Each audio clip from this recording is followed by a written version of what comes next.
What's up, y'all? Let's talk about it. It's looking like Joe Biden is really about to lose to Donald Trump. And that is freaking insane to me because Donald Trump has been charged with multiple felonies.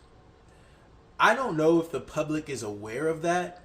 I would think that they are, but maybe it hasn't really sank in yet. But it is looking like that in the polls. Now, when you really go into it and look at why that could possibly be the case, we start to see some real facts and figures as to why that is.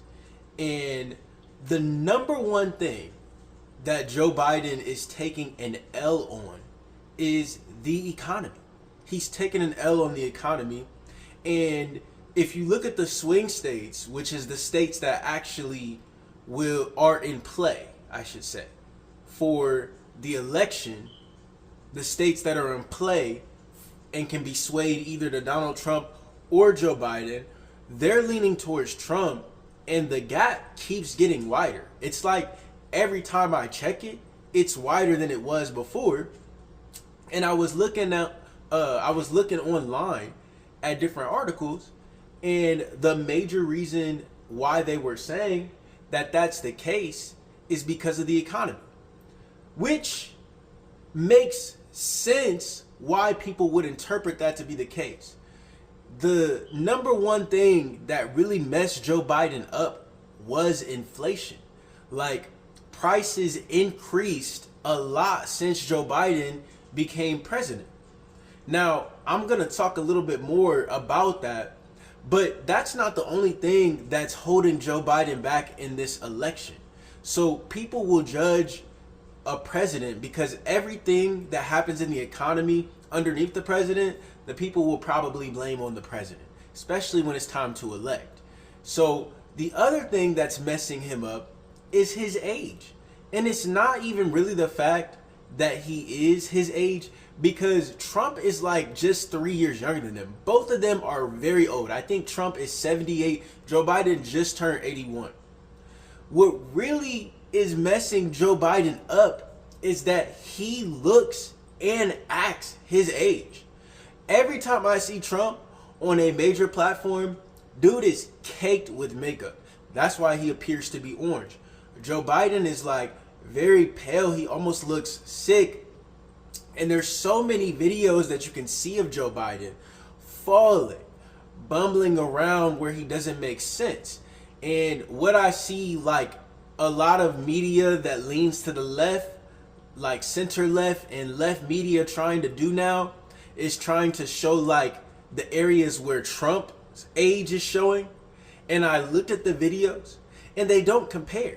Now, me personally, I'm going to be voting for Joe Biden coming up. But I do have to point out that that is going to be a major handicap for him coming into an election. Do I think that it should be? Well, I think that all of our presidents should be mentally competent. Ideally, that should be the case. But would I take a older and kind of not all the way with it all the time president who I agree with more over one who's with it more that I absolutely disagree with? Absolutely. Who wouldn't? But in this case, most people are judged based off of what their pockets are like and their interpretation of the president. And I don't think that Joe Biden's constant issues on stage with like gazing off and falling and appearing to be lost and feeble-minded, I don't think that it goes over well with the general public. So those are the two things that are messing him up. The third thing that I think is messing him up, but not as much, is also foreign policy. And that one's a little bit more complicated because it's not like Joe Biden got us into these issues like he did it. If anything, Joe Biden has gotten out of a lot of things. He got out of Afghanistan, which I really like that. But the Russia just randomly decides to invade Ukraine. You got the issue that's happening in Israel right now, just happens on a random October weekend when everyone's chilling. And what else do you have going on? You got now people are talking about China and Taiwan. So it's like a lot happening right now. And I don't think that it favors well for Joe Biden, because people are wondering like, hey, what's going on? You're president. Now, like I said, the top of that list is the economy. It's the economy. And I don't know why, I don't know why Democrats don't change their game plan, because literally every election, I think, since I've been born, when it comes to the economy, the Republicans are always viewed more favorably than the Democrats. Like, the Democrats, when it comes to social and cultural issues, crush the Republicans. If we look at the midterms, if we look at what happened this year with the elections that happened, every time that it comes down to social and cultural issues, the Democrats smash the Republicans. But in this metric here with the economy, it's the Republicans who always gain the upper hand over the Democrats. So I think that the Democrats really need to take a look at how they manage an economy. Now, inflation, let's talk about it. Because what is Joe Biden's response? Joe Biden says that under my presidency, inflation has come down. Is that true? Absolutely. Now, at first, it shot up, then it came down. But here's the thing about inflation. Inflation just means, right? Price inflation just means the increase, the percentage of the increase in prices. So let's say that when Joe Biden came in, inflation was up and it was at like 13%. So prices are going up 13%. Now let's say that 4 months from then, prices, the next period comes out, the next statistics come out, and they say, oh, prices only went up 10% from the first period to this period. Okay, so inflation is coming down. The next period, oh, it only went up 6%. And then the last period, oh, it's back to normal. It's at like 2%. Well, over that entire time, the price of those, whatever it was, whether it was eggs or whatever, the price of that just increased 13%, then 10%, then 6%, and now it's not increasing like crazy anymore. But if you look at the prior year compared to this year, the prices have increased by a lot. So that's why whenever the media is saying like, oh, well, inflation is coming down, that is true. And they're saying that they don't understand why people perceive the economy to be bad. It's because the prices have still gone up. Now, if we look at wages, and I did go on PolitiFact to make sure that what I'm saying is the truth, wages went up as well. But overall, inflation outpaced wages overall. Okay? As a whole, the speed which prices went up was faster than the speed which people's wages went up. That is just now starting to change the last time I looked, but the damage has already been done. So that means wages now have to catch up with inflation. That means that the average person is probably thinking to themselves, my dollar went further when Donald Trump was president compared to when Joe Biden is president. How come all of a sudden all the prices started increasing? So now we're about to get into that. I did get this fact check too. So I'm telling you something that I read from a very, very well fact check source, PolitiFact. Economists agree on this. Generally speaking, economists agree that the cause of inflation was a mix of things. It was a mix of the fact that in 2020, we had a lockdown. So prices went down, demand was lower. We had a lockdown. The economy was basically at a standstill. Then when we lifted the lockdown, all of a sudden prices shoot up because demand shoots up. But since there was a lockdown, a lot of supply chains like Amazon, like Walmart, where they get their goods from, where they get the labor for the goods from, all of that was still trying to get back in whack. So it was hard to keep up with the demand. So that drives prices up.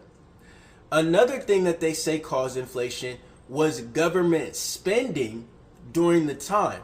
Now, we know that if the government spends a deficit, in other words, if it spends out more than it takes in, what happens is is that now that money has to come from somewhere, right? Because the government is going into debt. So it usually borrows. It borrows from the public, like stock traders, all of that. It borrows in the form of bonds, basically handing out notes to investors that says, hey, if you give us this money right now, we promise to pay you back with interest, right? Also, the Federal Reserve, which is basically like the federal bank, but it operates independently. The Federal Reserve during that time was printing a lot of money. I think I read a stat that there was more money printed during that time than like World War II. It might have said all of the wars combined. You got to remember, there was a lot of money that was spent during that time. Now, here's the part that gets me. Here's the part that gets me. Donald Trump, right?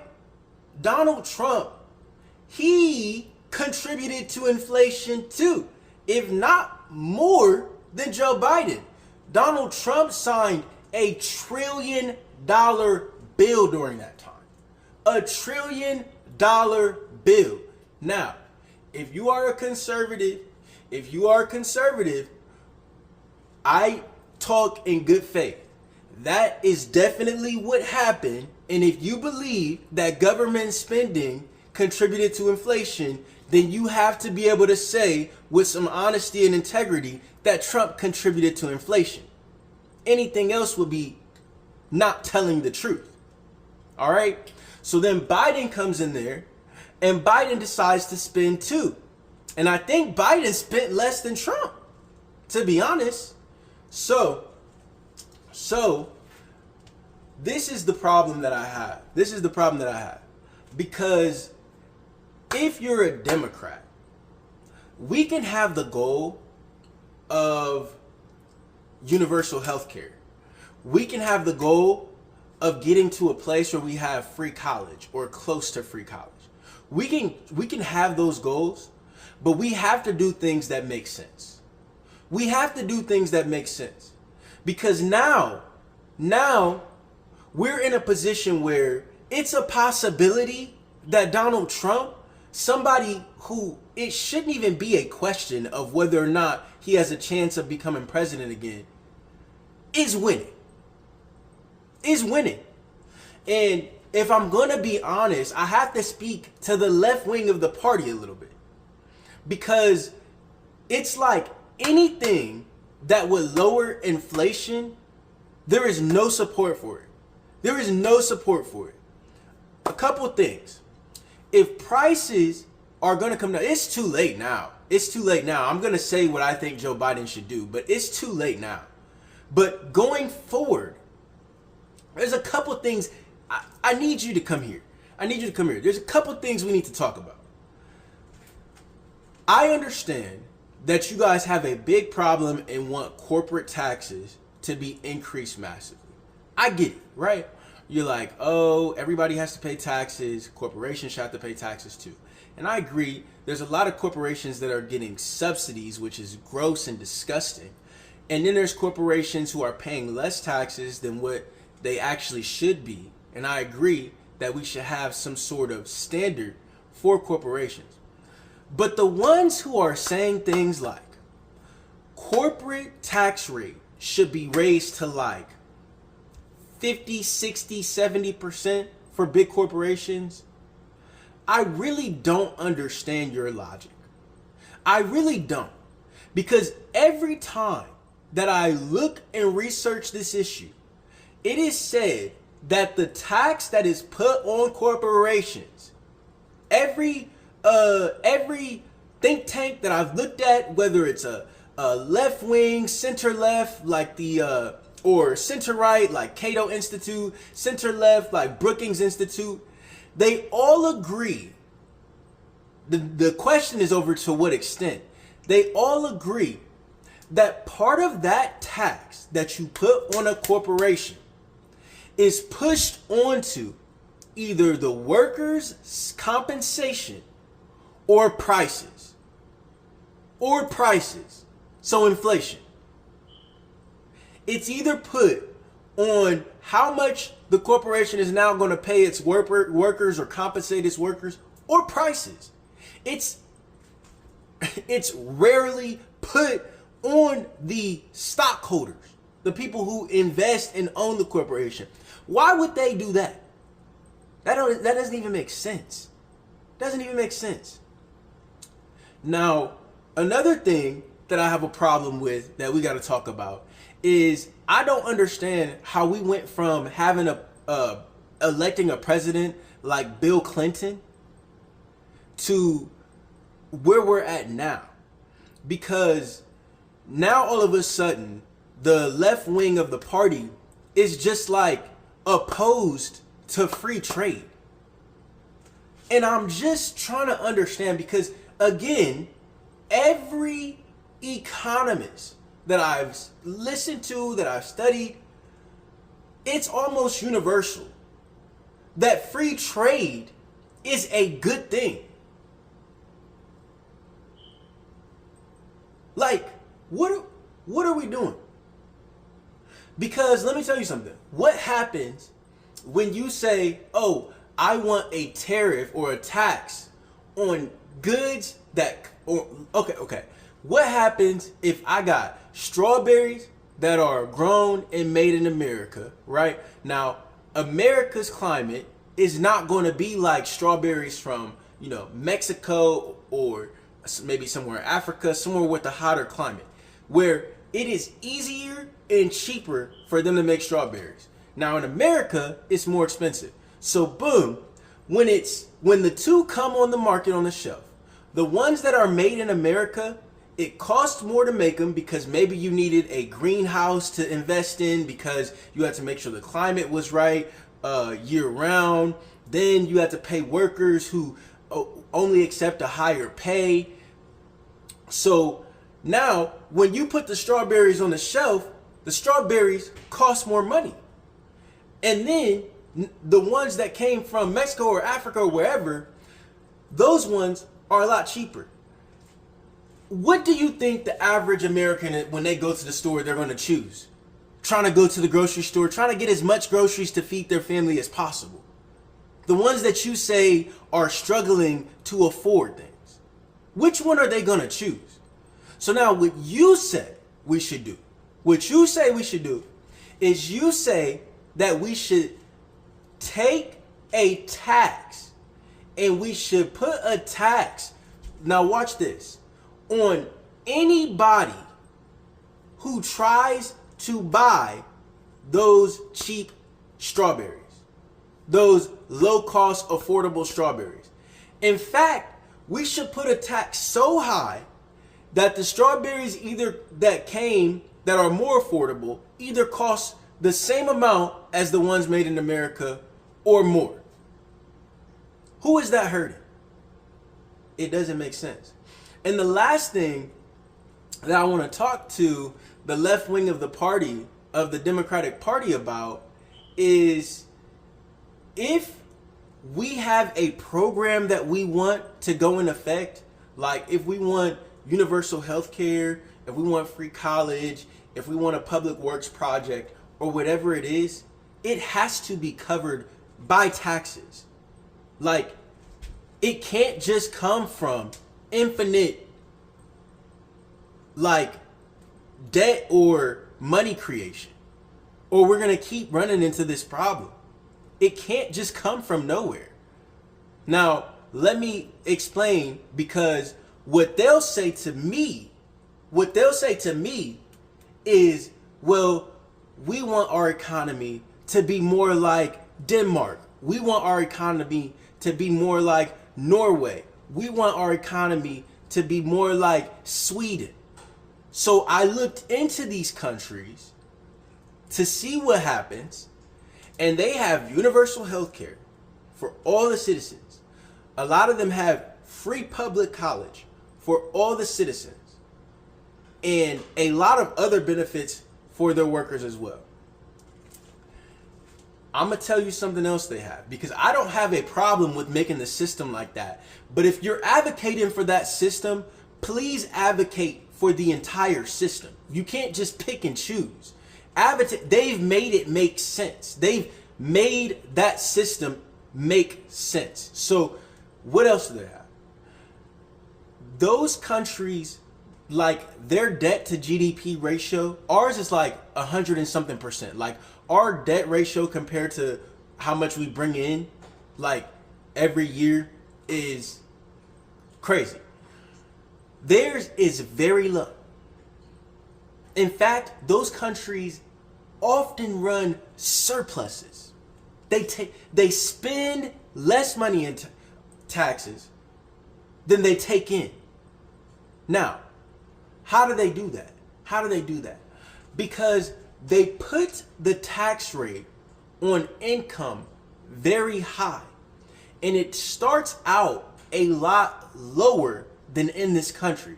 It starts out at about the middle class. You start paying very high taxes. When I say very high, I mean the tax burden of the country compared to the United States is about double. Like a overall of all the taxes compared to how much income people are bringing in, it's about double. And it's put on middle class workers as well. What a lot of people on the left side of the Democratic Party will say is, I want all of those policies and none of those tax policies. I want the tax rate that we have to be even more progressive, so even more slanted to one side. That's not the system that they have. It's just not. And I'm just being honest. It's just not. Now, the other thing is that those countries have very, very, very free trade. They are very much free trade countries. Very much. They are not protectionist countries. So if we're going to advocate going forward for a system, if we're going to push the person that we choose to be the president, if we're going to put them in power, let's please give them a fighting chance to make good, sound policies that make sense. Because right now we have inflation, and Biden might lose to Trump, and that is ridiculous. Now, I'm going to get into a part of Joe Biden that is really bothering me.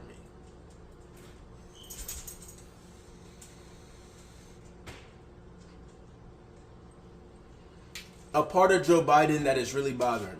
So, Biden is not only, when you look at the polls, suffering, but it just seems like he's hemorrhaging. So, young voters falling off from Biden, which is crazy because the Democratic Party needs young voters to win. And I can't really like blame the Democratic primary, because we have a primary that we vote in and we choose who should go. And I do think that in that moment, when it came down to the choices that we had, that Joe Biden was probably, and there's one other person I could think of that I might have picked over Joe Biden, but somebody who had the name recognition. I think Joe Biden was the second best choice for the Democratic nominee at the time to go against Trump. And he won against Trump. He won. So I can't really say anything there. I think that the voters made a good choice there. But since he's been in office, he's hemorrhaging young support, and then he's hemorrhaging like minority support. And I can't really speak for the Hispanic community. If I just go off my gut level, I think that it really has to do about like just the general economics of the country. Like I said earlier, with the inflation that's going on, and with the age thing, the way that he comes off to them. Now, let's talk about the most loyal supporters of the Democratic Party. And that's black voters who have been voting for the Democratic Party for a long time now, and who, when they show up to really vote for a Democrat, they put the Democrat in the winning position. Because if we're honest about it, it was the black vote that got Joe Biden the win, because it looked like he was about to lose to Bernie Sanders for a minute there, if we're to be honest about it. It wasn't until South Carolina, during the primary, it wasn't until they got to South Carolina that the black vote came out for Joe Biden and pushed him forward to the nomination. Now let's talk about what Joe Biden has done for the black community since then, because that's going to be important, because when I look at it, it looks like he's also losing support amongst black voters as well. Now, I'm going to be honest. If I could choose a different candidate for the Democratic Party, I would. But right now, that's not an option. And I'm going to get into that later as well. But let's talk about the black voters. Now, when he got in office, or when he was running for office, he made a lot of promises, right? So he promised that he was going to pick after a while of being prodded and nodded, he promised he was going to pick a female black vice president, which he did, which is cool.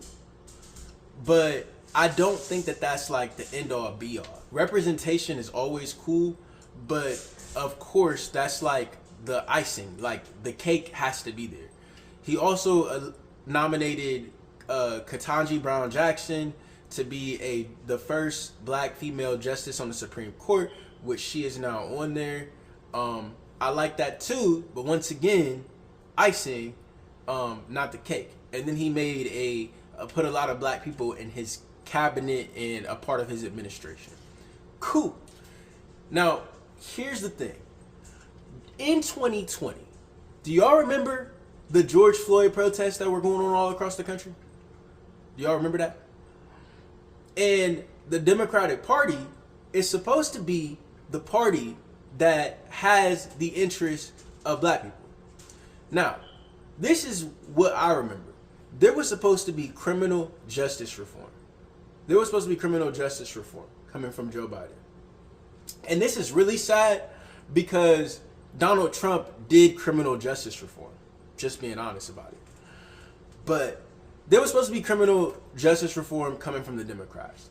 Now, what ended up happening is the Democrats came out with the proposal for criminal justice reform. And the bill was actually pretty freaking good, to be honest. They came out with it in Congress.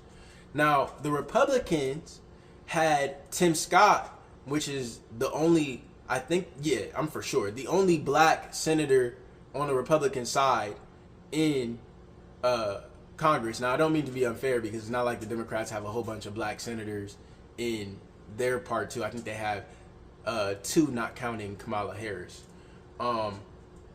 So let's see. Now, Tim Scott comes with a counter offer, and I'm gonna be honest, it's a lot weaker than what the Democrats proposed. Now, the Democrats are in a position where both parties are willing to do some sort of criminal justice reform, so that Joe Biden, you could at least come to the black community and say, hey, I did something on this issue. And instead, Cory Booker, which is the black Democrat senator, he decides that he's no longer going to move forward with working with Tim Scott because he doesn't like Tim Scott's bill, rather than reaching a compromise. So the whole thing falls apart. So nothing got done. Now that to me is just silly. It's just silly. So nothing got done. Nothing got done. Like, Joe Biden should have pressured Cory Booker, like, hey, get this done. Like, to be honest, like, something has to come of this. Like, figure something out, because right now is a moment, and we can do something. We can do something. So, he didn't get that done. Then, Joe Biden has, like, an optics issue where he keeps, like, mistakenly saying, like, racist stuff. Like, I saw the interview with him and Charlemagne. Now, this was before the election, and he got elected, but he has, like, an optics issue. But since then, like, he really hasn't done anything for like black voters. And I went through online. He has like a little fact sheet on the White House Facebook page. Not the Facebook page. He has it on the White House website. Fact sheet about what he's done for the black vote. There's like one other thing that was specifically done for black people was done for black farmers, where he tried to like help them for real. And then he's, of course, the Democrats are better about enforcing anti-discrimination laws. And the DOJ actually enforces anti-discrimination laws, which is good too. So he's hemorrhaging black support right now. And I'm going to be honest with you.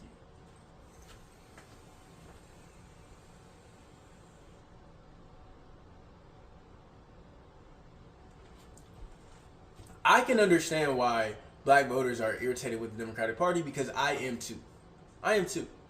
Because they don't come through enough to actually fix the issues that are going on. And I understand that. Now, I'm going to also be honest about this. In this election, and normally I'm not the kind of person to say something like this, because I think that at the end of the day, it comes down to the voters, and when you have a politician that's not showing up for you, I think that they need to face consequences for that.